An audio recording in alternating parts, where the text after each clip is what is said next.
Takže ahojte, vítam vás Investor bez kravaty a v tomto videu si ukážeme sektor REITov, kúsok si vysvetlíme, že prečo by to mohla byť momentálne dobrá príležitosť, čo nám ukazuje história a vysvetlíme si tie REITy bližšie, že ako fungujú a takisto si ukážeme 3 REITy, ktoré môžu mať potenciálne zaujímavé zhodnotenie najbližšie roky, takže tak, môžeme vidieť, že portfólio je momentálne na hodnote $92 800. O chvíľočku, o pár dní plánujem zase dokupovať, uvidíme ešte za akú sumu a aké akcie. Takže ak vás to zaujíma, tak určite sledujte svoj kanál, hoďte tam odber, keďže väčšina z vás ten odber nemá a takisto budem rád, až tam hodíte zvonček, aby ste dostávali upozornenia. Takže ďakujem vám veľmi pekne za podporu tohto kanála a takisto by som vás chcel pozvať na bulios.com, kde zvyknem pridávať príspevky, články, analýzy akcií, moje myšlienky a tak ďalej, takže budem rád, až ma budete sledovať aj tuto na Buliose.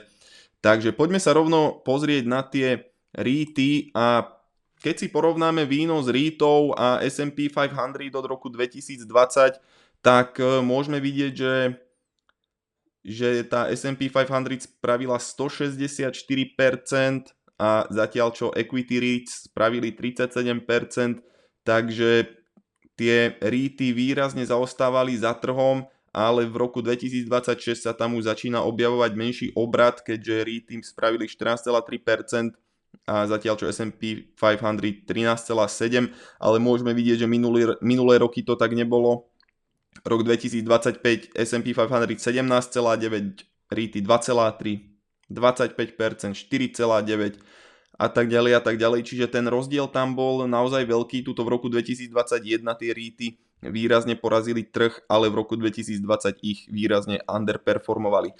Takže takto nejako vyzerá tá história tých REITov voči S&P 500 posledné roky a po dlhej underperformance REITov voči S&P 500 prichádza outperformance, takže tie REITy výrazne zaostávali. História ukazuje, že by tam mohla byť nejaká mean reversion, čiže po extrémnom zaostávaní často prichádza obdobie relatívnej outperformance REITov a myslím si, že sa na toto oplatí pozrieť kúsok hĺbšie. Čiže tie valuácie tých REITov sú nižšie, fundamenty sa pomaličky stabilizujú a mean reversion môže pomôcť. Tak nie je to záruka, ale história nám ukazuje, že ten obrad by mal prísť po extrémnom zaostávaní, ktoré sme tu posledné roky mali. Čiže tie REITy naozaj od roku 2022 až 2025 spravili približne minus 10%, zatiaľ čo S&P 500 v tomto období plus 52%, to je rozdiel viac ako 60 percentuálnych bodov, čo je naozaj podľa mňa šialené a vidím tu naozaj potenciál na obrat. A prečo by mohol prísť obrad práve teraz? Takže ako sme si ukazovali, REITy minus 10%, S&P 500 plus 52% v tomto období.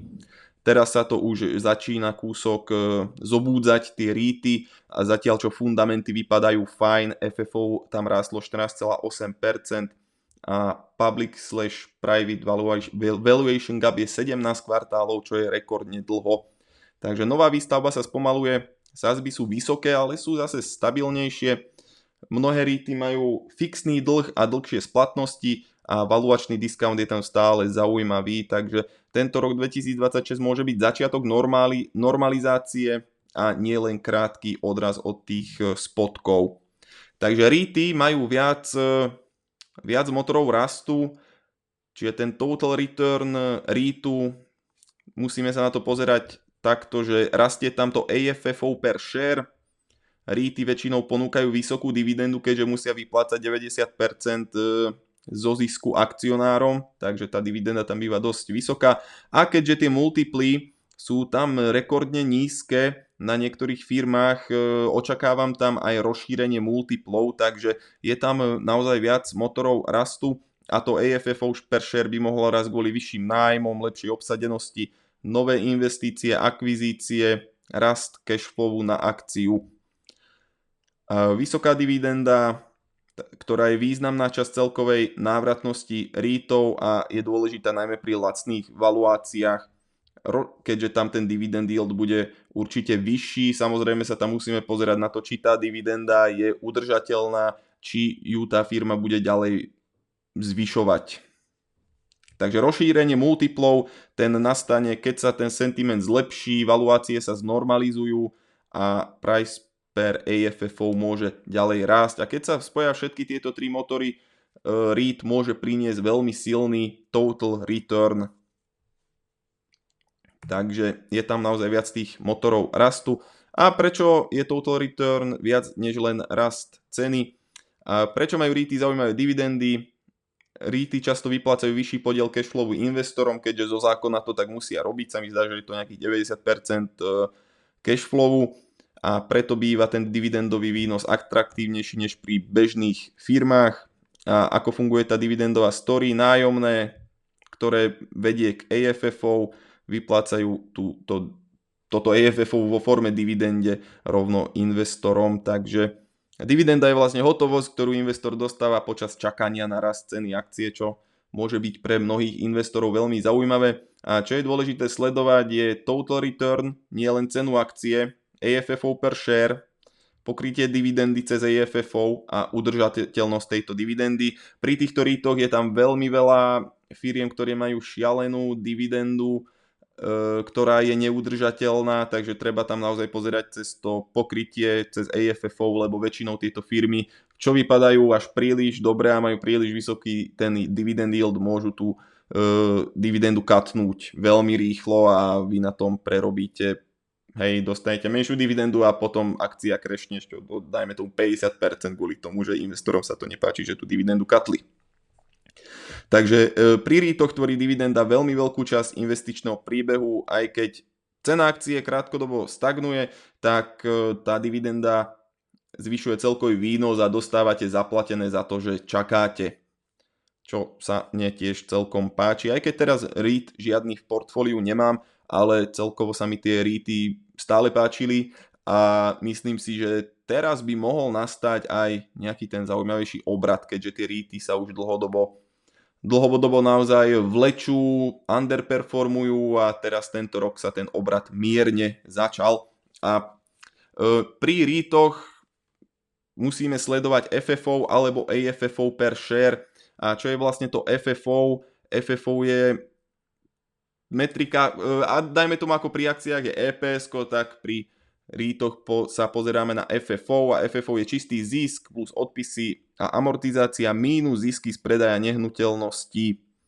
A AFFO, Adjusted Funds from Operations, ide o krok ďalej a snaží sa odhadnúť opakujúci sa cashflow pre akcionára. Takže FFO minus maintenance capex minus úpravy nájomného a iné opakujúce sa úpravy. A AFFO býva bližšie k tomu, z čoho sa dlhodobo vyplácajú dividendy. Takže za mňa najdôležitejšia metrika, na ktorú sa musíme pozerať pri REIToch je AFFO. Takže prečo per share? Per share je na jednu akciu, pomáha porovnať REITy medzi sebou a ukáže, či firma rastie aj po zohľadnení emisie nových akcií. Toto je veľmi dôležité, lebo veľa REITov vydáva nové akcie k tomu, aby mohli robiť nejaké akvizície nových budov a tak ďalej. Takže to AFFO nám ukáže ten zisk na jednu akciu najpresnejšie. Takže treba dať pozor, lebo ak firma vydáva nové akcie, celkovo AFFO môže rásť, ale FFO na akciu rásť nemusí, takže preto nás zaujíma najviac to AFFO per share. Tuto je kúsok aj graficky znázornené. A poďme sa pozrieť teda na tie konkrétne príležitosti, ktoré tam ja vidím, a ako najväčšiu príležitosť za mňa je Vici Properties. Je to firma, ktorá vlastní veľmi zaujímavé budovy v Las Vegas a takisto ich dáva akože do nájmu, hej, to je princíp celého toho REITu. Táto firma nám ponúka 6,9% dividend yield a táto firma je na $26,07 za akciu, čo znamená, že tá cena je dosť vyklesaná. Poďme si pozrieť ešte Vici takto na grafe, keďže to pozerám cez stránku SimpliSafe Dividends, ktorú radšej používam na oceňovanie takýchto dividendových akcií. Na Qualtrime to tam není pekne ukázané, ale naozaj tá cena za posledný rok je minus nejakých 20%, za posledných 5 rokov tento graf vypadá takto, čiže vôbec to nevyzerá zle, nevyzerá dobre tento graf tejto ceny akcie, ale mne sa tam páči ten 6,9% dividend yield, čiže vy budete dostávať 6,9% dividendu za to, že čakáte, kým sa tá cena akcie zvýši. Dividendu rastli naposledy 4%, credit rating majú BBB mínus a market cap je tam nejakých 28 biliónov, tá miliard, sakra, a tá beta je 0,67, takže tá beta je tam naozaj nízka a podľa tejto stránky je tá dividend safe na 50 ich nejakých bodov, ale dôležité je to payout ratio z AFFO a to si myslím, že je úplne v pohode. Takže dividendu platia 7 rokov bez toho, aby ju znížili. Táto firma na tom trhu není nejako dlho, takže tak a za posledných 5 rokov tá dividenda rastie 7,1%. Ten graf vypadá nejako takto, takže tú dividendu spolu s AFFO stále zvyšujú, platia tú dividendu kvartálne. A poďme sa pozrieť na tú valuáciu a tu máme nejaké porovnanie ceny akcie versus AFFO. Táto modrá časť nám ukazuje nejakú tú vnútornú hodnotu a rast tých fundamentov a tuto máme valuáciu, čiže podľa tohto grafu sa nám môže zdať, že tá firma by mohla byť podhodnotená. Čo sa týka toho dividend yieldu, 5-ročný priemer je 5,3% dividend yield, teraz tu máme 6,9%, takže podľa tohto to vypadá podľa mňa podhodnotenie a takisto podľa toho AFFO per share, tam je 5-ročný priemer 13,9 a teraz sme na 10,4, takže môžeme očakávať expanziu multiplov a iba z tej expanzie multiplov, keď sa to vráti k tomu priemeru, tak môže byť hodnotenie nejakých 30-40% takto od oka a firma sa nachádza na 52 mesačných 52 týždennom minime, a keď porovnáme AFFO Vici je 10,4 a celkový sektor real estate na 15,8, takže toto nám môže značiť mierne podhodnotenie. AFFO payout ratio, tá výplata tej dividendy z toho AFFO je na 74%, čo si myslím, že je celkom safe a ostatné veci nás tuto ani veľmi nezaujímajú. Vidíme, že to AFFO per share nám pomaličky, ale isto rastie, čo si myslím, že je pozitívne, keďže z toho AFFO budú vyplácať ďalej dividendu, ktorá nás pri REIToch zaujíma najviac a chceme, aby rástla. A že ten rast toho AFFO je na 5%, 3% a tak ďalej, čiže nie je to nejaký extra rýchly rast, ale je to REIT a proste tam ten rast nemôžeme očakávať nejaký veľký. Tam si myslím, že je najdôležitejšia udržateľnosť tej dividendy a to ten celkový dividend yield si myslím, hej, a rast tej dividendy samozrejme. Takže tak.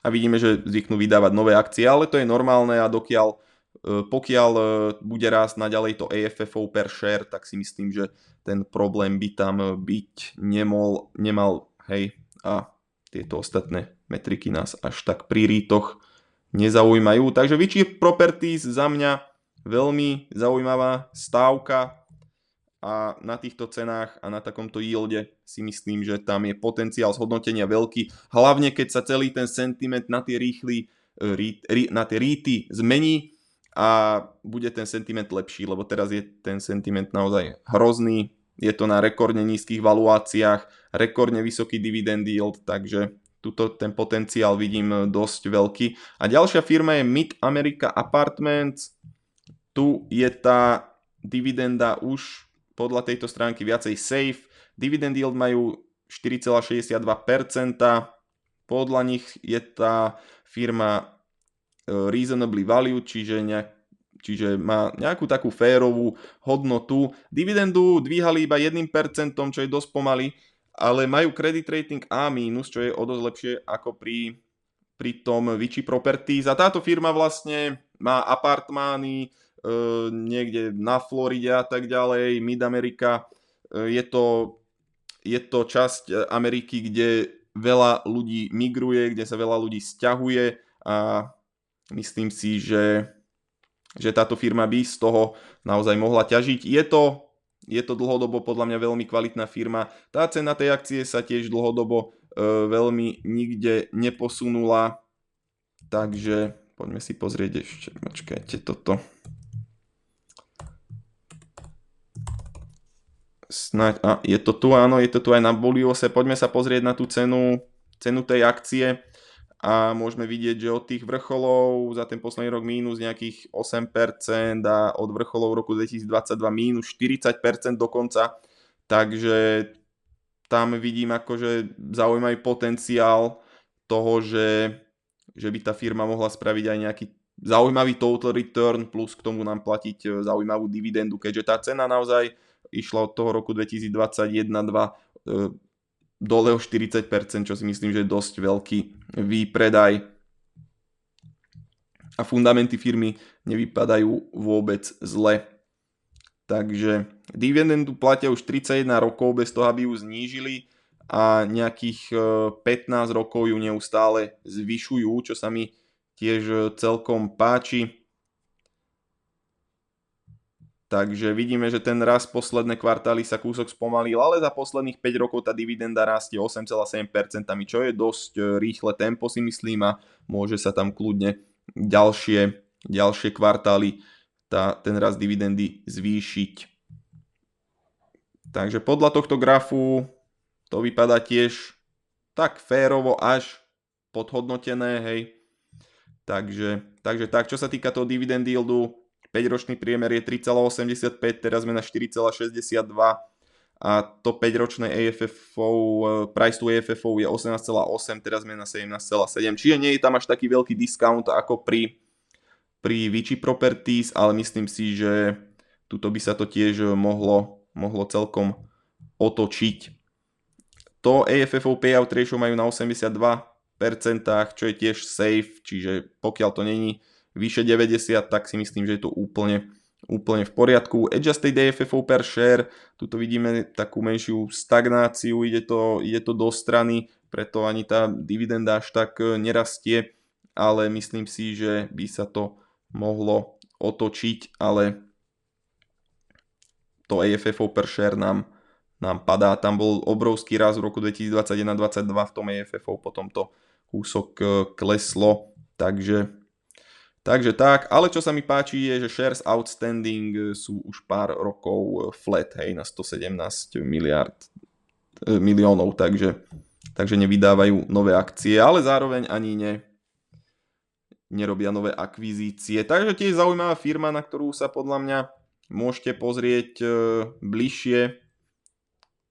Túto firmu už dlhšie sledujeme, je to tiež kvalitný REIT, ten Mid-American Apartments. A tu máme Realty Income, Očko, ktoré asi každý poznáte. Takže tá dividenda je tam tiež safe, rating je A-, zaujímavá vec pri Realty Income, platia dividendu každý mesiac a je to jeden z takých najväčších, najznámejších REITov, ktorý má market cap 59,2 miliardy dolárov. Je to naozaj kvalitný REIT, ktorý som si už na tomto kanále viackrát rozoberal, takže čo je zaujímavé, platia dividendu už 57 rokov bez toho, aby ju znížili a takisto dosť dlhý čas táto dividenda rastie už 31 rokov, takže toto je tiež podľa mňa celkom zaujímavé. Síce tá dividenda rastie dosť pomaličky, nejakými 2,8% ročne, ale ten dividend yield tam je naozaj vysoký, niekde na 5,20%. Nie je to až také vysoké ako pri Vici, tam tú príležitosť vidím asi najväčšiu, ale tiež Realty Income vyzerá celkom rozumne nacenená, aj keď za posledné roky ste ju mohli nakúpiť za $45, za $50 na akciu, takže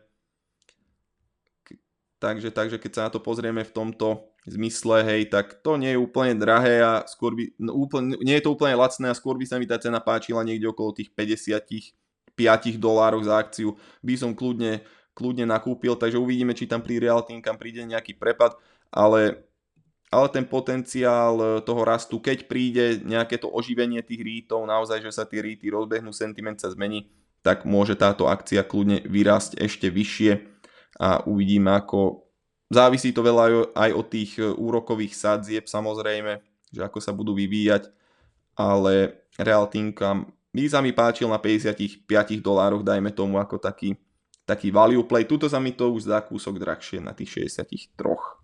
Ale nie je to nejako overvalued, hej, myslím si, že to je tak férové nacenené. To isté nám ukazuje aj to 5-ročné price to AFFO, ktoré je 14,2, teraz sme na 13,9. Je to na 5-ročnom priemere, čo sa týka dividend yieldu, takže je to naozaj podľa mňa férovo ocenené, ale ako hovorím, keď sa zmení ten sentiment, tak by tá cena akcie mohla vyrásť. A takisto to payout ratio je zdravé, AFFO per share nám krásne rastie. Toto sa mi celkom páči, tento graf, hej, že to pekne compounduje aj napriek tomu, že vydávajú stále nové akcie. Tá hodnota na tú jednu akciu stále narastá, čo nám Realty Income dáva, takže vypadá to fajn. Takže asi toľko to k REITom. Snáď sa vám toto video páčilo, až zanechajte like, hoďte tam odber a dúfam, že vám toto video aspoň niečo dalo. Ja som sa po dlhom čase pozrel na REITy, takže môže tam byť naozaj zaujímavá príležitosť, ale história nám samozrejme ukazuje, že pokiaľ tie REITy naozaj roky underperformovali ten trh, tak by tam mal prísť nejaký outperformance skôr či neskôr. Takže tak, ja by som z týchto troch firiem jednoznačne vybral Vici Properties, tuto tam vidím ten upside potenciál najväčší a keby si mám naozaj vybrať jednu, tak by to bola Vici, ktorú by som kľudne pridal aj do toho hlavného portfólia. Vici Properties poznám, túto firmu som už takisto vlastnil dávnejšie, takže tak, tam sa mi naozaj páči tá 6,9% dividenda. Vypadá to fajn. Takže asi toľko k dnešnému videu. Dúfam, že sa vám páčilo. A zanechajte like, odber a vidíme sa pri ďalších videách. Ahojte.